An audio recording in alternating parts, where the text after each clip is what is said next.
दोस्तों, आज ज्ञान स्टोरी में आपका स्वागत है। आज सुनिए मुंशी प्रेमचंद जी की कहानी कुसुम।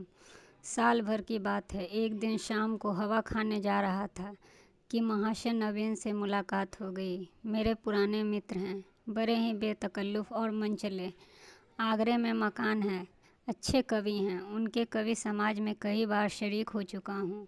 ऐसी कविताओं का उपासक मैंने आज तक नहीं देखा। पेशा तो वकालत का है, पर डूबे रहते हैं काव्य चिंतन में। आदमी ज़हीन है। मुकदमा सामने आया और उसकी तह तक पहुंच गए, इसलिए कभी कभी मुकदमे मिल जाते हैं, लेकिन कचहरी के बाहर अदालत या मुकदमे की चर्चा उनके लिए निषिद्ध है।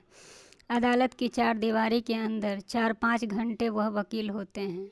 चार दीवारी के बाहर निकलते ही वह कवि हो जाते हैं, सिर से पांव तक। जब देखिए कवि मंडल जमा रहता है, कभी चर्चा होती रहती है, रचनाएं सुन रहे हैं, मस्त हो होकर झूम रहे हैं, और अपनी रचना सुनाते समय तो उनके ऊपर एक तल्लीनता सी छा जाती है। कंठ स्वर भी इतना मधुर हो जाता है कि उनके पद बाण की तरह सीधे कलेजे में उतर जाते हैं। अध्यात्म की माधुर्य की सृष्टि करना, निर्गुण में सगुण की बहार दिखाना उनकी रचनाओं की विशेषता है।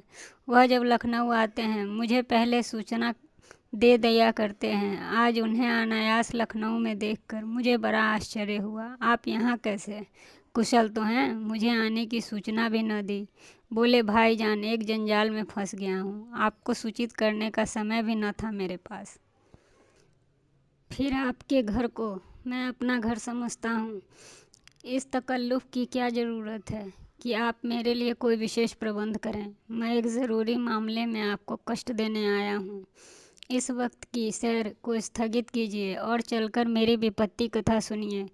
मैंने घबराकर कहा, आपने तो मुझे चिंता में ही डाल दिया। आप और विपत्ति कथा, मेरे तो प्राण सूखे जाते हैं। चलिए, चित्त शांत हो चुके तो सुनाऊं। बाल बच्चे तो अच्छे हैं? हाँ, सब अच्छी तरह से हैं। वैसे कोई बात नहीं है तो चलिए रेस्टोरेंट में कुछ जलपान कर लेते हैं। नहीं भाई, इस वक्त मुझे जलपान नहीं सूझता। हम दोनों घर की ओर चलें। घर पहुंचकर उनका हाथ मुंह धुलवाया, शरबत पिलाया। इलायची पान खाकर उन्होंने अपनी विपत्ति कथा सुनानी शुरू की। कुसुम के विवाह में आप गए ही होंगे। उसके पहले भी आपने उसे देखा था। मेरा विचार है कि किसी सरल प्रकृति के युवक को वह आकर्षित करने के लिए जिन गुणों की ज़रूरत होती है, वह सब उसमें मौजूद है। आपका क्या ख्याल है? मैंने तत्परता से कहा, मैं आपसे कहीं ज़्यादा कुसुम जी का प्रशंसक हूँ। ऐसी लज्जाशील, सुघड़, सलीकेदार और विनोदिनी बालिका मैंने कभी दूसरी नहीं देखी। महाशय नवीन ने कहा करुण स्वर में।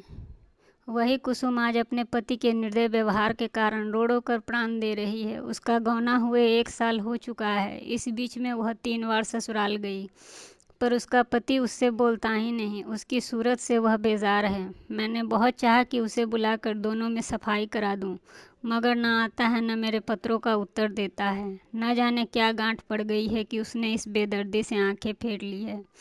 अब सुनता हूँ उसका दूसरा विवाह होने वाला है। कुसुम का बुरा हाल हो रहा है। आप शायद उसे देखकर पहचान भी न सकें। रात दिन रोने के सिवा कोई दूसरा काम नहीं है। इससे आप हमारी परेशानी का अनुमान लगा सकते हैं। जिंदगी की सारी अभिलाषाएं मिट जाती हैं। हमें ईश्वर ने पुत्र न दिया, पर अपनी कुसुम को पाकर हम संतुष्ट थे और अपने भाग्य को धन्य मानते थे। उसे कितने ही लाड़ प्यार से पाला था मैंने। कभी उसे फूल की छड़ी से भी मैंने न छुआ। उसकी शिक्षा दीक्षा में कोई कसर न उठा रखी। उसने बीए नहीं पास किया, लेकिन विचारों की प्रौढ़ता और ज्ञान विस्तार में किसी ऊंचे दर्जे की शिक्षित महिला से वह कम नहीं है। आपने उसके लेख देखे होंगे। मेरा ख्याल है बहुत कम देवियां वैसे लेख लिख सकती हैं। समाज, धर्म, नीति सभी विषयों में उसे बड़े विचार से परिष्कृत है।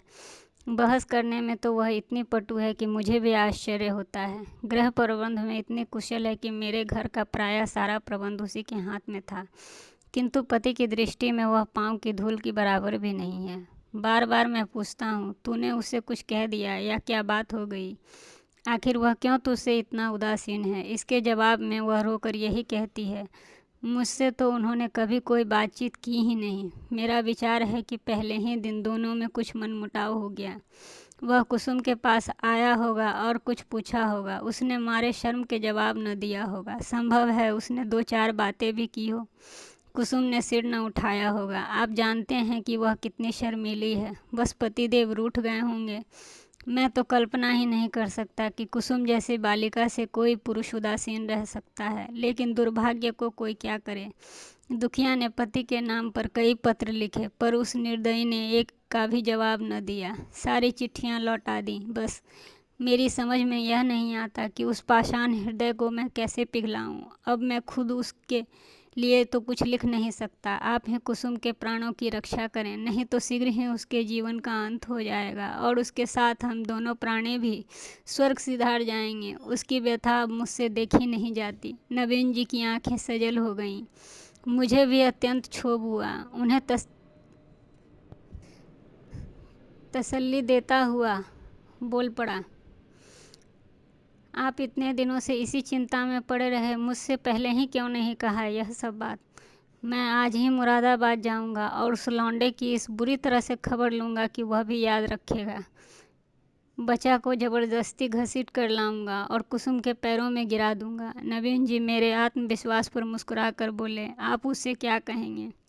यह न पूछिए। वशीकरण के जितने मंत्र हैं मैं उन सभी की परीक्षा कर लूंगा, तो आप कदापि सफल न हो पाएंगे। वह इतना शीलवान मधुरभाषी कि आप वहाँ से भक्त होकर उसके लौटेंगे। वह नित्य आपके सामने हाथ बांधे ही खड़ा रहेगा। आपकी सारी कठोरता शांत हो जाएगी। आपके लिए तो बस एक ही साधन है। आपके कलम में वह जादू है। आप कितने ही युवकों का सन्मार्ग पर लाने की चेष्टा कर चुके हैं और किया भी है। हृदय में सोई हुई मानवता को जगाना आपका कर्तव्य है। मैं चाहता हूँ आप कुसुम की ओर से ऐसा करुणाजनक, ऐसा दिल हिला देने वाला पत्र लिखें कि वह लज्जित हो जाए और उसकी प्रेम भावना सचेत हो उठे। मैं जीवन पर्यंत आपका आभारी रहूँगा। नवीन जी कवि ही तो ठहरे। इस बीज में वास्तविकता की अपेक्षा कवित्व की ही प्रधानता थी। आप मेरे कई गल्पों को पढ़कर रो पड़े हैं। इससे आपको विश्वास हो गया है कि मैं चतुर सपेरे की भांति जिस दिल को चाहूँगा नचा सकता हूँ। आपको यह मालूम नहीं कि सभी मनुष्य कवि नहीं होते और न एक सा भावुक। जिन गल्पों को पढ़कर आप रोए हैं, उन्हीं गल्पों को पढ़कर कितने ही सज्जनों ने विरक्त होकर पुस्तकें तक फेंक दी हैं। पर इन बातों का वह अवसर न था। वह समझते कि मैं अपना गला छुड़ाना चाहता हूँ। इसलिए मैंने सहृदयता से कहा, आपको बहुत दूर की सूझी और मैं इस प्रस्ताव से सहमत हूँ कि यद्यपि आप मेरी करुणोत्पादक शक्ति का अनुमान करने में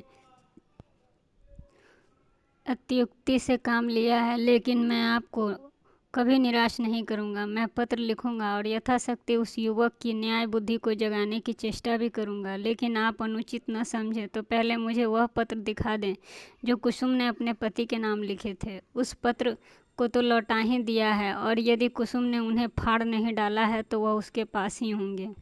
उन पत्रों को देखने से मुझे यह ज्ञात हो जाएगा कि किन पहलुओं पर लिखने की गुंजाइश अभी बाकी है। नवीन जी ने जेब से पत्र निकालकर एक पुलिंदा मेरे सामने रख दिया और बोले, मैं जानता था कि आप इन पत्रों को देखना चाहेंगे, इसलिए मैं इन्हें साथ लेता आया हूँ। आप इनके शौक से पढ़कर जवाब दें। कुसुम जैसी मेरी लड़की है वैसी ही आपकी भी लड़की है। आपसे अब क्या पर्दा। सुगंधित गुलाबी चिकने काजल पर बहुत ही सुंदर अक्षरों में लिखे उन पत्रों को मैंने पढ़ना शुरू किया। मेरे स्वामी, मुझे आए यहाँ 1 सप्ताह से ऊपर हो गया, लेकिन आंखें पल भर के लिए भी नहीं झपकी। सारी रात करवटें बदलते बीत जाती हैं। बार बार सोचती हूँ मुझसे ऐसा क्या अपराध हुआ कि आपकी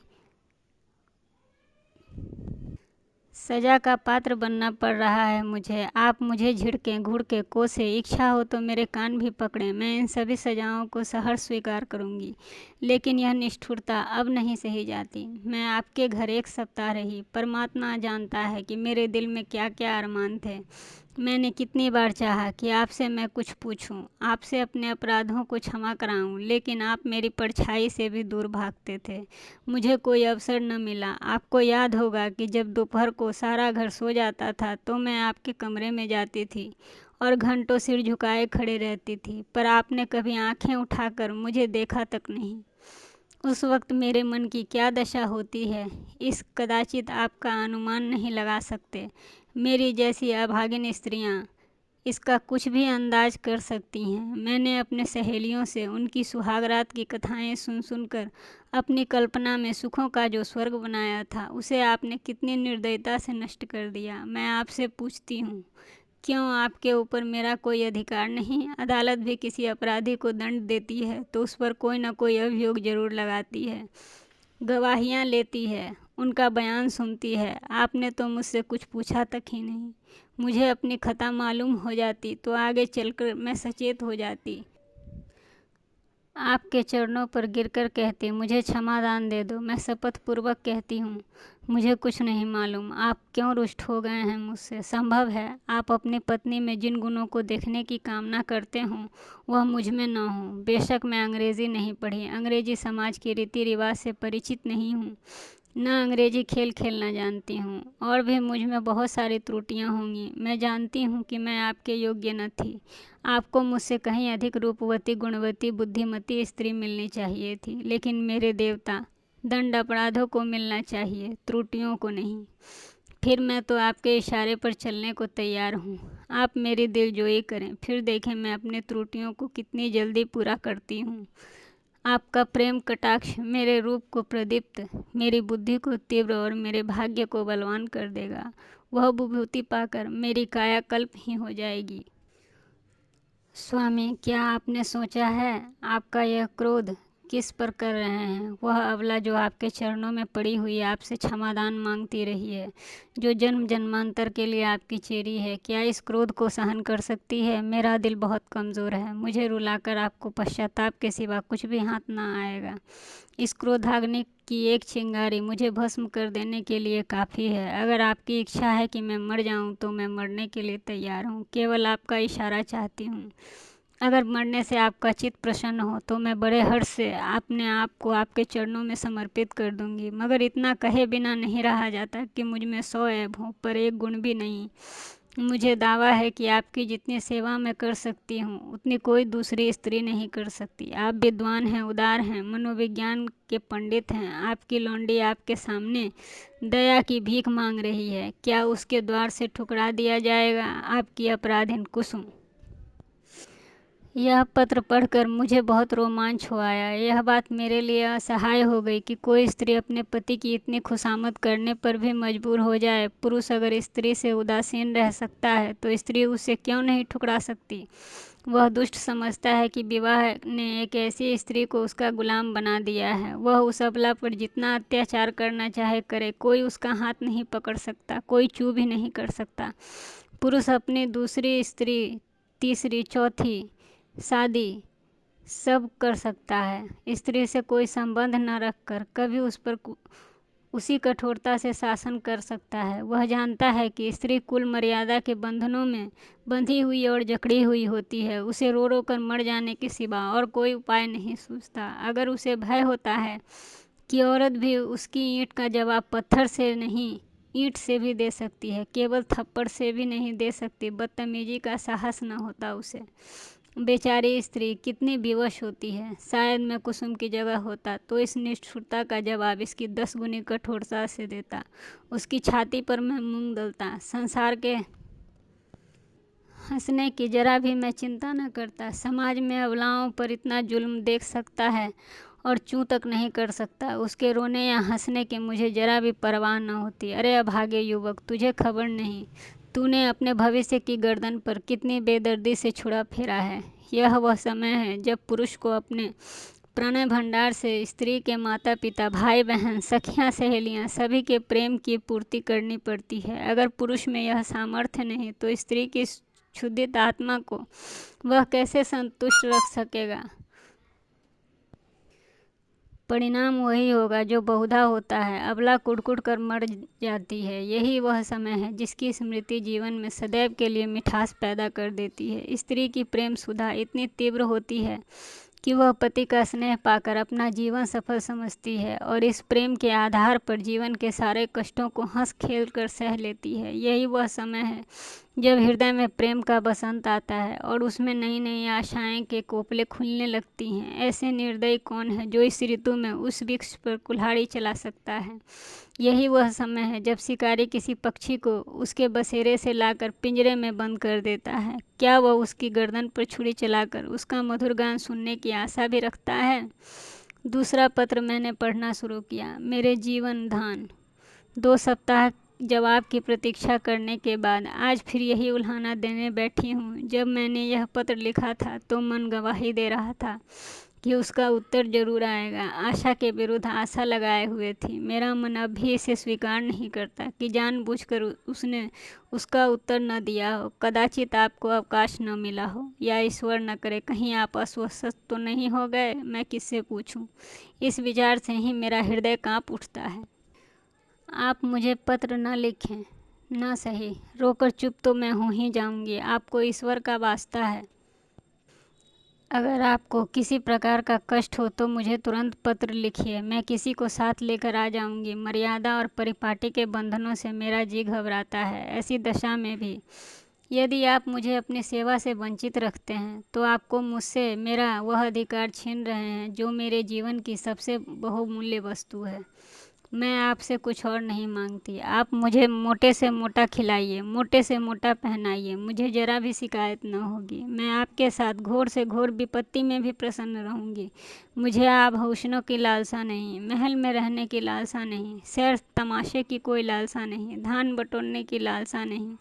मेरे जीवन का एकमात्र उद्देश्य है केवल आपकी सेवा करना। यही उसका ध्येय है। मेरे लिए दुनिया में कोई देवता नहीं, कोई गुरु नहीं, कोई हाकिम नहीं। मेरे देवता तो आप हैं, मेरे राजा आप हैं। मुझे अपने चरणों से न हटाइए, मुझे न ठुकराइए। मैं सेवा और प्रेम के फूल के लिए कर्तव्य और व्रत की भेंट के आंचल में सजाए आपकी सेवा में प्रस्तुत हूँ। मुझे इस भेंट को, इन फूलों को अपने चरणों पर रखने दीजिए। उपासक का काम तो सिर्फ पूजा करना ही है। देवता उसकी पूजा स्वीकार करें या ना करें, यह सोचना उसका धर्म नहीं। मेरे सिरताज, शायद आपको पता नहीं आजकल मेरी क्या दशा है। यदि मालूम होता तो आप इस निष्ठुरता का व्यवहार न करते। आप पुरुष हैं, आपके हृदय में दया, सहानुभूति और उदारता है। मैंने विश्वास नहीं किया आप मुझ जैसी नाचीज पर क्रोध कर सकते हैं। मैं आपकी दया के योग्य हूँ। कितनी दुर्बल, कितनी अपंग, कितनी बेजबान हूँ मैं। आप सूर्य हैं, मैं अणु हूँ। आप अग्नि हैं तो मैं तृण हूँ। आप राजा हैं और मैं भिखारिन। क्रोध तो बराबर वालों पर करना चाहिए। मैं भला आपके क्रोध का आघात कैसे सह सकती हूँ? अगर आप समझते हैं कि मैं आपकी सेवा के योग्य नहीं हूँ तो मुझे अपने हाथों से विष पिला दें। मैं उसे सुधा समझकर सिर आँखों से लगाऊंगी और आंखें बंद करके पी के सो जाऊंगी। जब जीवन आपको भेंट हो जाए, आप मारें या जिलाएं, यह आपकी इच्छा। मुझे यही संतोष काफ़ी है कि मेरी मृत्यु से आप निश्चिंत हो गए हैं। मैं तो इतना ही जानती हूँ कि मैं आपकी हूँ और सदैव आपकी ही रहूँगी। इस जीवन में नहीं बल्कि अनंत काल तक आपकी अभागिन कुसुम। यह पत्र पढ़कर मुझे कुसुम पर और भी झंझलाहट आने लगी और उस लौंडे से घृणा हो गई। माना तुम स्त्री हो। आजकल के प्रधानानुसार पुरुष को तुम्हारे ऊपर हर तरह का अधिकार है, लेकिन नम्रता की भी कोई सीमा होती है। तो उसे भी चाहिए कि उसकी बात न पूछे। स्त्रियों को धर्म और त्याग का पाठ पढ़ा पढ़ा कर हमने उनके आत्मसम्मान और आत्मविश्वास दोनों का ही अंतर कर दिया है। अगर पुरुष स्त्री का मोहताज नहीं तो स्त्री भी पुरुष की मोहताज क्यों? ईश्वर ने पुरुष को हाथ दिए हैं तो क्या स्त्री को उससे वंचित रखा है? पुरुष के पास बुद्धि है तो क्या स्त्री अबोधा है? इसी नम्रता ने तो मर्दों का मिजाज आसमान तक पहुंचा दिया है। पुरुष रूठ गया तो स्त्री के लिए मानो प्रलय आ गया। मैं तो समझता हूँ कि कुसुम ही नहीं, उसका अभागा पति भी दया का पात्र है, जो कुसुम जैसी स्त्री की कद्र नहीं कर सकता। मुझे ऐसा संदेह होने लगा कि इस लौंडे ने जरूर कोई दूसरा रोग ही पाल रखा है, किसी शिकारी के रंगीन जाल में फंसा हुआ है। खैर, मैंने तीसरा पत्र खोला और पढ़ना शुरू किया। मेरे प्रियतम, अब मुझे मालूम हो गया कि मेरी जिंदगी निरुद्देश्य है। जिस फूल को देखने वाला, चुनने वाला कोई नहीं, वह खिले तो क्यों? क्या इसलिए कि मुरझाकर जमीन पर गिर पड़े और पैरों से कुचल दिया जाए? मैं आपके घर में 1 महीना रहकर दोबारा आई हूँ। ससुर जी ने ही मुझे बुलाया था, ससुर जी ने ही मुझे विदा किया। इतने दिनों में आपने एक बार भी मुझे दर्शन न दिए। आप इन दिनों 20 हज़ारों बार घर में आए होंगे, अपने भाई बहन से हंसते बोलते थे, मित्रों के साथ तय सैर तमाशे करते थे, लेकिन मेरे पास आने की आपने कसम खा रखी थी। मैंने कितनी बार आपके पास संदेश भेजे, आपसे कितना अनुनय विनय किया, कितनी बार बेशर्मी करके मैं आपके कमरे तक पहुंच गई, लेकिन आपने कभी भी मुझे आंख उठाकर नहीं देखा। मैं तो कल्पना भी नहीं कर सकती कि कोई प्राणी इतना हृदयहीन हो सकता है। प्रेम के योग्य, विश्वास के योग्य नहीं, सेवा करने के भी योग्य नहीं, तो क्या दया के भी योग्य नहीं। मैंने उस दिन कितनी मेहनत और प्रेम से आपके लिए रसगुल्ले बनाए थे, आपके उन्हें हाथों से छुआ भी नहीं। जब आप मुझे इतना विरक्त हैं तो मेरी समझ में यह नहीं आता कि मैं जीवन जीकर क्या करूं। न जाने यह कौन सी आशा है जो मुझे जीवित रखे हुए है। क्या अंधेर है कि आप सज़ा तो देते हैं पर अपराध नहीं बतलाते। यह कौन सी नीति है। आपको ज्ञात है, 1 मास में मुश्किल से 10 दिन आपने घर में भोजन किया हो। मैं इतनी कमज़ोर हो गई हूँ कि चलती हूँ तो आँखों के सामने अंधेरा छा जाता है, आँखों में जैसी ज्योति नहीं रही, हृदय में मानो रक्त का संचालन नहीं हो रहा है। खैर, सता लीजिए जितना जी चाहे, इस अनीति का अंत भी एक दिन हो ही जाएगा। अब तो मृत्यु ही सिर पर सारी आशाओं के समान टिकी हुई है। अब मुझे यह प्रतीत हो रहा है कि मेरे मरने की खबर पाकर आप उछल कूदेंगे और हल्की सी सांस लेंगे। आपकी आंखों से आंसू की एक बूंद भी न गिरेगी। पर यह दोष आपका नहीं, मेरा दुर्भाग्य है। उस जन्म में मैंने कोई बहुत बड़ा पाप किया था। मैं चाहती हूँ कि मैं भी आपकी परवाह न करूँ, आपकी ही भांति आपसे आंखें फेर लूँ, मुंह फेर लूँ, दिल फेर लूँ, लेकिन न जाने क्यों मुझ में वह शक्ति नहीं, मुझ में वह विरक्ति नहीं। क्या लता वृक्ष की भांति खड़ी रह सकती है। वृक्ष के लिए किसी सहारे की ज़रूरत नहीं होती। लता वह शक्ति कहाँ से लाए। वह तो वृक्ष से लिपटने के लिए पैदा की गई है। उसे वृक्ष से अलग कर दो तो वह सूख जाएगी। मैं आपसे पृथक अपने अस्तित्व की कल्पना भी नहीं कर सकती।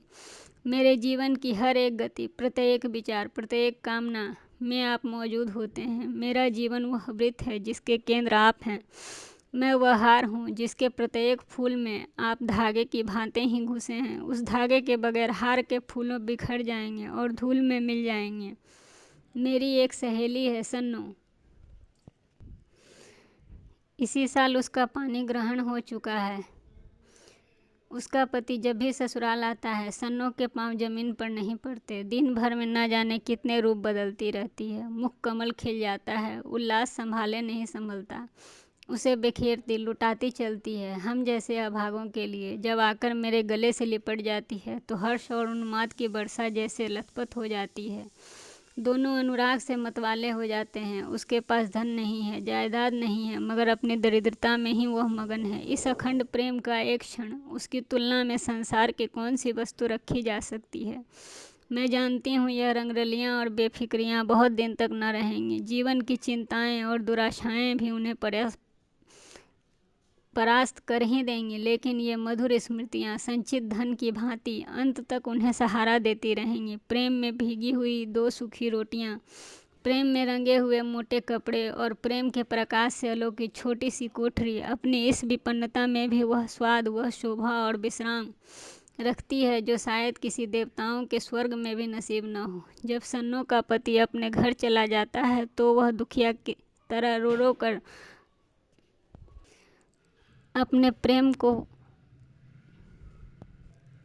प्रस्फुटित करती है, जिससे मृदा हृदय गदगद हो जाता है। उसके पत्र आ जाते हैं तो मानो उसे कोई विभूति ही मिल जाती है। उसके रोने में भी, उसकी विफलताओं में भी, उसके उपलब्धों में भी एक स्वाद है, एक रस है। उसके आंसू व्यग्रता और विह्वलता के हैं, मेरे आंसू निराशा और दुख के। उसकी व्याकुलता में प्रतीक्षा और उल्लास है, मेरी व्याकुलता में दैव्य और परवशता है। उसके उपलब्ध में अधिकार और ममता है, मेरे उपलब्ध में भग्नता और रुदन है। पत्र लंबा हुआ जाता है और दिल का बोझ हल्का ही नहीं होता। भयंकर गर्मी पड़ रही है।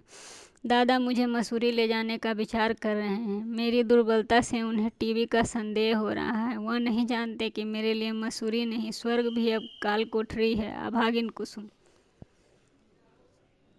इन दोनों पत्रों ने धैर्य का प्याला भर दिया। मैं बहुत ही आवेशहीन आदमी हूँ, भावुकता मुझे छू भी नहीं सकती।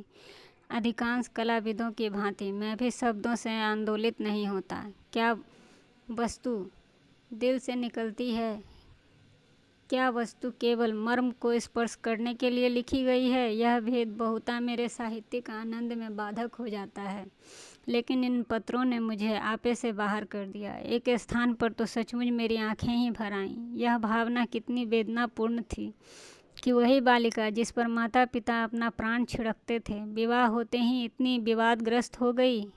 विवाह क्या हुआ, मानो उसकी चिंता ही बन गई और उसकी चिता के समान, या उसकी मौत का परवाना ही लिख दिया गया हो। इसमें संदेह नहीं कि ऐसी वैवाहिक दुर्घटनाएं कम ही होती हैं, लेकिन समाज की वर्तमान दशा में उसकी संभावना बनी रहती है। जब तक स्त्री पुरुष के अधिकार समान न होंगे, ऐसे आघात नित्य ही होते रहेंगे। दुर्बल को सताना कदाचित प्राणियों का स्वभाव है। काटने वाला कुत्ता को लोग दूर से ही भगा देते हैं। सीधे कुत्ते पर बालवृंद विनोद के लिए पत्थर फेंकते हैं। तुम्हारे दो नौकर एक ही श्रेणी के होंगे, उनमें कभी झगड़ा न होता होगा, लेकिन आज उनमें से एक को अफसर और दूसरे को उसका माथत बना दो, फिर देखो अफसर साहब अपने माथत पर कैसा और कितना रूप जमाते हैं। सुखमय दाम्पत्य की नींव अधिकार साम्य पर ही रखी जा सकती है। इस वैमनस्य में प्रेम का निवास हो सकता है। मुझे तो संदेह है इसमें।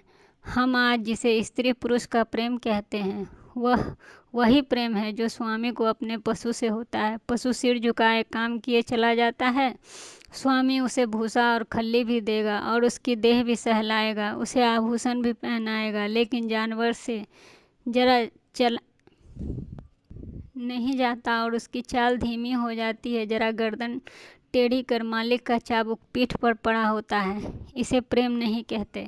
खैर, मैंने 5वां पत्र खोला। जैसा कि मुझे विश्वास था, आपने मेरे पिछले पत्र का भी उत्तर न दिया। इसका खुला हुआ अर्थ है कि आपने मुझे परित्याग करने का संकल्प कर लिया। जैसी आपकी इच्छा। पुरुष के लिए स्त्री पाँव की जूती होती है, स्त्री के लिए तो पुरुष देव तुल्य होता है, बल्कि देवता से भी बढ़कर। विवेक का उदय होते ही वह पति की कल्पना करने लगती है। मैंने भी वही किया। जिस समय मैं गुड़ियों से खेलती थी, उसी समय अपने गुड्डे को आपके रूप में मेरे मनोदशा में प्रवेश करते हुए पाया। मैंने आपके चरणों को पखारा, माला फूल और नैवेद्य से आपका सत्कार किया। कुछ दिनों बाद कहानियाँ सुनने और पढ़ने की चाट पड़ी। तब आपकी कथाओं के नायक के रूप में आप मेरे घर आए। मैंने आपको हृदय में अपने स्थान दिया। बाल्यकाल से ही आप किसी न किसी रूप में मेरे जीवन में घुसे हुए थे। वे भावनाएं मेरे अंतःस्थल की गहराइयों तक पहुंच गई हैं। मेरे अस्तित्व का एक एक अणु उन भावनाओं से ही गुथा हुआ है। उन्हें दिल से निकाल कर डालना अब सहज नहीं होता। उनके साथ मेरे जीवन के परमाणु भी बिखर जाएंगे, लेकिन आपकी यही इच्छा है तो यही सही। मैं आपकी सेवा में सब कुछ करने को तैयार थी। अभाव और विपन्नता का तो कहना ही क्या, मैं तो अपने आप को मिटा देने में भी राजी थी। आपकी सेवा में मिट जाना ही मेरे जीवन का उद्देश्य था। मैंने लज्जा और संकोच का परित्याग किया, आत्मसम्मान को पैरों से कुचला, लेकिन आप मुझे स्वीकार नहीं करना चाहते। मजबूर हूँ, इसमें आपका कोई दोष नहीं। अवश्य मुझसे कोई ऐसी बात हो गई होगी जिसने आपको इतना कठोर बना दिया। आप उसे जवान पर लाना उचित भी नहीं समझते। मैं इस निष्ठुरता के सिवा और एक सज़ा झेलने को तैयार थी। आपके हाथ से जहर का प्याला भी लेकर पी जाने में मुझे विलंब न होता, किंतु विधि की गति निराली है। मुझे पहले इस सत्य को स्वीकार करने में बाधा थी कि स्त्री पुरुष की दासी होती है। मैंने उसे पुरुष की सहचरी अर्धांगिनी समझा, पर अब मेरी आंखें खुल गई थी। मैंने कई दिन हुए एक पुस्तक में पढ़ा था कि आदिकाल में स्त्री पुरुष की उसी तरह संपत्ति थी जैसे गाय और बैल या खेत बाड़ी। पुरुष को अधिकार था कि स्त्री को बेचे, गिरे रखे या मार डाले। विवाह की प्रथा उस समय केवल यह थी कि वर पक्ष अपने सूर सामंतों को लेकर सशस्त्र आता था और कन्या को उड़ा ले जाता था। कन्या के साथ कन्या के घर में रुपया पैसा अनाज या पशु जो कुछ उसके हाथ लग जाता था वह उसे भी लूट लेता था। वह स्त्री को अपने घर ले जाता था, उसके पैरों में बेड़ियां डालकर उसे घर के अंदर अपने बंद कर देता था। उसके आत्मसम्मान के भावों को मिटाने के लिए यह उपदेश दिया जाता था कि पुरुष ही उसका देवता है और सुहाग स्त्री की सबसे बड़ी विभूति। आज कई हजार वर्षों के बीतने पर भी पुरुष के उसके मनोभाव में कोई परिवर्तन नहीं हुआ। पुरानी सभी प्रथाएं विकृत या संस्कृत रूप में मौजूद हैं। आज मुझे मालूम हुआ कि उस लेखक ने स्त्री समाज की दशा का कितना सुंदर निरूपण किया था। अब आपसे मेरा सविनय अनुरोध है और यही अंतिम अनुरोध है कि आप मेरे पत्रों को लौटा दें। आपके दिए हुए गहने और कपड़े अब मेरे किसी काम के नहीं। इन्हें आप अपने पास रखें और इस पर मेरा कोई अधिकार नहीं। आप जिस समय चाहें वापस मंगवा लें। मैंने उन्हें एक पिटारी में बंद कर कर अलग ही रख दिया है। उनकी सूची भी वहीं रखी हुई है। सब मिला लीजिएगा। आज से आप मेरी ज़बान या कलम से कोई भी शिकायत न सुनेंगे। इस भ्रम को भूलकर भी मेरे दिल में स्थान न दीजिएगा कि मैं आपसे बेवफाई या विश्वासघात करूंगी। मैं इसी घर में कुड़ कर मर जाऊंगी, पर आपकी ओर से मेरा मन कभी भी मैला न होगा। मैं जिस जलवायु में पली हूँ उसका मूल तत्व है पति में श्रद्धा। ईर्ष्या या जलन भी उसके भावना को मेरे दिल से नहीं निकाल सकता। मैं आपकी कुल मर्यादा की रक्षिका हूँ। उस अमानत में जीते जी खयानत न करूँगी। अगर मेरे बस में होता तो मैं उसे भी वापस कर देती, लेकिन यहाँ मैं मजबूर हूँ और आप भी मजबूर हैं। मेरी ईश्वर से यही विनती है कि आप जहाँ रहें कुशल से रहें। जीवन में मुझे सबसे कटु अनुभव जो हुआ वह यही है कि नारी जीवन अधम है। अपने लिए, अपने माता पिता के लिए और अपने पति के लिए उसकी कदर न माता के घर में है न पति के घर में। मेरा घर शोकाकार बना हुआ है। अम्मा रो रही हैं, दादा रो रहे हैं, कुटुंब के लोग रो रहे हैं। एक मेरी जात के लोगों की कितनी मानसिक वेदना हो रही है। कदाचित वे सोचते होंगे यह कन्या कुल में जन्म न लेती तो अच्छा होता, मगर सारी दुनिया एक तरफ हो जाए आपके ऊपर विजय नहीं पा सकती। आप मेरे प्रभु हैं। आपका फैसला ही मेरे लिए अटल है। उसकी कहीं अपील नहीं, कहीं कोई फरियाद नहीं। खैर, आज से यह कांड समाप्त हुआ। अब मैं हूँ और मेरा दलित भग्न हृदय। हसरत यही है कि आपकी मैं कुछ सेवा न कर सकी। अभागिन कुसुम। मुझे यह मालूम नहीं कि मैं कितनी देर मूक वेदना की इस दशा में बैठा रहा कि महाशय नवीन बोले कि आपने इन पत्रों को पढ़कर क्या निश्चय किया है। मैंने रोते हुए हृदय से कहा, अगर इन पत्रों ने उस नर पिशाच के दिल पर कोई असर न किया तो मेरा पत्र भला क्या असर करेगा। इससे अधिक करुण और वेदना शक्ति मेरे शक्ति के बाहर है। ऐसा कौन सा धार्मिक भाव है जिसे इन पत्रों में स्पर्श न किया गया हो। दया, लज्जा, तिरस्कार, न्याय, मेरे विचार से तो कुसुम ने कोई भी पहलू न छोड़ा। मेरे लिए अब यही अंतिम उपाय है कि उस शैतान के सिर पर सवार हो जाऊं और उसका मुंह दर बदर बातें करके इस समस्या की तह तक पहुंचने की चेष्टा करूं। अगर उसने मुझे कोई संतोषप्रद उत्तर न दिया तो मैं उसका और अपना खून एक कर दूंगा। या तो मुझी को फांसी होगी या उसे काले पानी की सजा। कुसुम ने जिस धैर्य और साहस से काम लिया है वह सराहनीय है। आप उसे सांत्वना दीजिएगा। मैं आज रात की गाड़ी से ही मुरादाबाद जा रहा हूँ और परसों तक जैसे कुछ परिस्थिति होगी उसकी आपको सूचना दूंगा। मुझे तो यह कोई चारित्रिकहीन और बुद्धिहीन युवक मालूम होता है। मैं उसकी बहक में जाने क्या क्या बकता रहा। इसके बाद हम दोनों भोजन करके स्टेशन चले गए। वह आगरा गए। मैंने मुरादाबाद का रास्ता तय किया। उनके प्राण अब भी सूखे जाते थे कि क्रोध के आवेश में मैं कोई पागलपन न कर बैठूं। मेरे बहुत समझाने पर उनका चित्त शांत हुआ था। मैं प्रातःकाल मुरादाबाद पहुंचा और जांच शुरू कर दी। इस युवक के चरित्र के विषय में मुझे वह संदेह जो था वह गलत निकला। मोहल्ले में, कॉलेज में, उसके इष्ट मित्रों में सभी उसके प्रशंसक थे। अंधेरा और गहरा होता हुआ जान पड़ा। संध्या का समय पाकर मैं उसके घर जा पहुंचा। जिस निष्कपट भाव से वह दौड़कर मेरे पैरों में झुका वह मैं भूल भी नहीं सकता। ऐसा वाक्चातुर, ऐसा सुशील और विनीत युवक मैंने आज तक नहीं देखा। बाहर और भीतर में इतनी आकाश पाताल का अंतर मैंने कभी नहीं देखा था। मैंने कुशल क्षेम पूछा और शिष्टाचार के 2-4 वाक्य के बाद उससे पूछा, तुमसे मिलकर चित्त प्रसन्न हुआ, लेकिन आखिर कुसुम ने क्या अपराध किया है जिसका तुमने इस तरह कठोर दंड दिया है? उसने तुम्हारे पास कई पत्र लिखे, तुमने एक का भी उत्तर न दिया, क्यों? वह 2-3 बार भी यहाँ आई, पर तुम उससे बोले तक नहीं। क्या उस निर्दोष बालिका के साथ तुम्हारा यह अन्याय नहीं? युवक ने लज्जित भाव से कहा, बहुत अच्छा होता कि आपने इस प्रश्न को न उठाया होता। उसका जवाब देना मेरे लिए बहुत मुश्किल है। मैंने इसे आप लोगों के अनुमान पर छोड़ दिया था, लेकिन इस गलतफहमी को दूर करने के लिए मुझे विवश होकर कहना पड़ेगा। यह कहते कहते वह चुप हो गया। बिजली की बत्ती पर भांति भांति के कीट पतंगे जमा हो गए, जैसे कई झंगुर उछल उछल कर मुंह पर आ जाते थे और जैसे मनुष्य पर अपना विजय का परिचय देकर उड़ जाते हों। एक बड़ा सा आँख फोड़ भी मेज पर आ बैठा था, शायद जस्त मारने के लिए अपनी देह तौल रहा था। युवक ने एक पंखा लाकर मेज पर रख दिया, जिससे विजयी कीट पतंगों को दिखा दिया हो कि मनुष्य इतना निर्बल नहीं है जितना कि वे समझ रहे थे। एक क्षण में ही मैदान साफ हो गया और हमारी बातों में दखल देने वाला अब कोई न रहा। युवक ने सकुचाते हुए कहा, संभव है आप मुझे अत्यंत लोभी, कमीना और स्वार्थी समझें, लेकिन यथार्थ यह है कि इस विवाह से मेरी वह अभिलाषा पूरी नहीं हुई जो मुझे प्राणों से भी प्रिय थी। मैं विवाह पर रजामंद न था, अपने पैरों में बेरियां नहीं डालना चाहता था, किंतु जब महाशय नवीन पहुँचे तो बहुत पीछे पड़ गए और उनकी बातों से मुझे यह आशा हुई कि वह सब प्रकार से मेरी सहायता करने को तैयार हैं। तब मैं राजी हो गया, पर विवाह होने के बाद उन्होंने मेरी एक भी बात पूरी न की।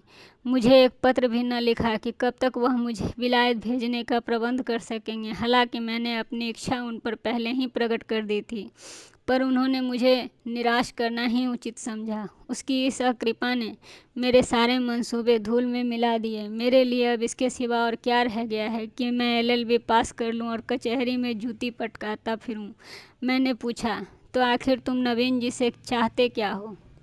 लेन देन में तो उन्होंने शिकायत का कोई अवसर न दिया। तुम्हें विलायत भेजने का खर्च तो शायद उनके काबू से बाहर हो। युवक ने सिर झुकाकर कहा, तो यह उन्हें पहले ही मुझसे कह देना चाहिए था, फिर मैं विवाह करता ही क्यों? उन्होंने चाहे कितना ही खर्च कर डाला हो, पर इसमें मेरा कोई उपकार नहीं हुआ। दोनों तरफ से 10-12 हजार रुपये खाक में मिला दिए गए। उनके साथ मेरी अभिलाषाएं भी खाक में मिल गईं। पिताजी पर तो कई हजार का ऋण भी हो चुका है। वह अब मुझे इंग्लैंड नहीं भेज सकते। क्या पूज्य नवीन जी चाहते हैं तो मुझे इंग्लैंड न भेज देते। उनके लिए 10-5 हजार की कोई हकीकत नहीं। मैं सन्नाटे में आ गया। मेरे मुंह से अनायास ही निकल गया, छी, वाह रे दुनिया और वाह रे तेरा हिंदू समाज। तेरे यहाँ ऐसे ऐसे स्वार्थ के दास पड़े हुए हैं जो एक अबला का जीवन संकट में डालकर उसके पिता पर ऐसा अत्याचारपूर्ण दबाव डालकर ऊंचा पद प्राप्त करना चाहते हैं। विद्या अर्जन के लिए विदेश जाना बुरा नहीं है। ईश्वर सामर्थ्य दे तो शौक से जाओ, किंतु पत्नी का परित्याग करके ससुर पर इसका भार रखना निर्लजता की पराकाष्ठा है। तारीफ की बात तो तब थी जब तुम अपने पुरुषार्थ से जाते, इस तरह किसी की गर्दन पर सवार होकर नहीं। अपना आत्मसम्मान बेच कर गए तो क्या गए? इस पामर की दृष्टि में कुसुम का कोई मूल्य ही नहीं। वह केवल उसके स्वार्थ की सिद्धि का साधन मात्र है। ऐसे नीच प्रकृति के आदमी से कुछ तर्क संगत करना व्यर्थ है। परिस्थिति ने हमारी चुटिया उसके हाथ में रख दी थी और हमें उसके चरणों पर सिर झुकाने के सिवाय और कोई दूसरा उपाय न सूझा। दूसरी गाड़ी से मैं आगरा जा पहुंचा और नवीन जी से यह वृत्तांत कह सुनाया। उन बेचारे को क्या मालूम था कि यहाँ की सारी जिम्मेदारी उन्हीं के सर डाल दी गई है। यद्यपि इस मंदी ने उनकी वकालत भी ठंडी कर रखी है और वह 10-5 हजार का खर्चा सुगमता से नहीं उठा सकते, लेकिन इस युवक ने उनसे इसका संकेत भी किया होता तो वह अवश्य कोई न कोई उपाय करते। कुसुम के सिवा उनका दूसरा है ही कौन? उन बेचारों को तो इस बात का ज्ञान भी नहीं था। अतएव मैंने यूं ही उनसे यह समाचार कहा तो वह बोल उठे, छी, इस जरा सी बात को भले आदमी ने इतना तूल दे दिया। आप आज ही उसे लिख दें कि वह जिस वक्त जहाँ पढ़ने के लिए जाना चाहे शौक से जा सकता है। मैं उसका सारा भार स्वीकार करने को तैयार हूँ। साल भर तक निर्दयी ने कुसुम को रुला रुला कर मार ही डाला। घर में इसकी चर्चा हुई। कुसुम ने भी माँ से सुना। मालूम हुआ 1,000 का चेक उसके पति के नाम भेजा जा रहा है, पर इस तरह जैसे किसी संकट का मोचन करने के लिए अनुष्ठान किया जा रहा हो। कुसुम ने भ्रिकुटी सिकोड़ कर कहा, अम्मा, दादा से कह दो कि कहीं रुपए भेजने की कोई ज़रूरत नहीं। माता ने विस्मित होकर बालिका की ओर देखा। कैसे रुपए? अच्छा, वह क्यों, इसमें क्या हर्ज है? लड़के का मन है तो विलायत जाकर पढ़ ले। हम क्यों रोकने लगे? यो भी यह उसी का है, वो भी उसी के नाम है। हमें कौन सी छाती पर लाद कर ऊपर ले जाना है? नहीं, आप दादा से कह दीजिए, एक पाई भी न भेजें। आखिर इसमें बुराई ही क्या है? इसलिए कि यह उसी तरह की डाकाजनी है जैसे बदमाश लोग किया करते हैं। किसी आदमी को पकड़ कर ले गए और उसके घर वालों से उसका मुक्ति धन के तौर पर अच्छी खासी रकम ऐंठ ली। माता ने तिरस्कार से आंखों को देखा। कैसी बातें करती हो बेटी? इतने दिनों के बाद तो जाकर देवता सीधे हुए हैं और तुम उन्हें फिर से चिढ़ा रही हो। कुसुम ने झल्ला कर कहा, ऐसे देवता का रूठने रहना ही अच्छा है। जो आदमी इतना स्वार्थी, इतना दम्भी, इतना नीच हो, उसके साथ मेरा निर्वाह न होगा अम्मा। मैं कह देती हूँ, वहाँ रुपए गए तो मैं जहर खा लूँगी। इसे दिल लगी ना समझना। मैं ऐसे आदमी का कभी मुँह देखने नहीं चाहती। दादा से कह देना। अगर तुम्हें डर लगता हो तो मैं खुद ही कह देती हूँ। मैंने स्वतंत्र रहने का निश्चय कर लिया है। माँ ने देखा, लड़की का मुखमंडल आरक्त हो उठा है, मानो इस प्रश्न पर वह कुछ भी न कहना चाहती हो न सुनना। दूसरे दिन नवीन जी ने यह हाल मुझसे कहा तो मैंने एक आत्मविस्मृति की दशा में दौड़ा हुआ गया और कुसुम को गले से लगा लिया। मैं नारियों में ऐसा ही आत्माभिमान देखना चाहता हूँ। कुसुम ने वह कर दिखाया जो मेरे मन में था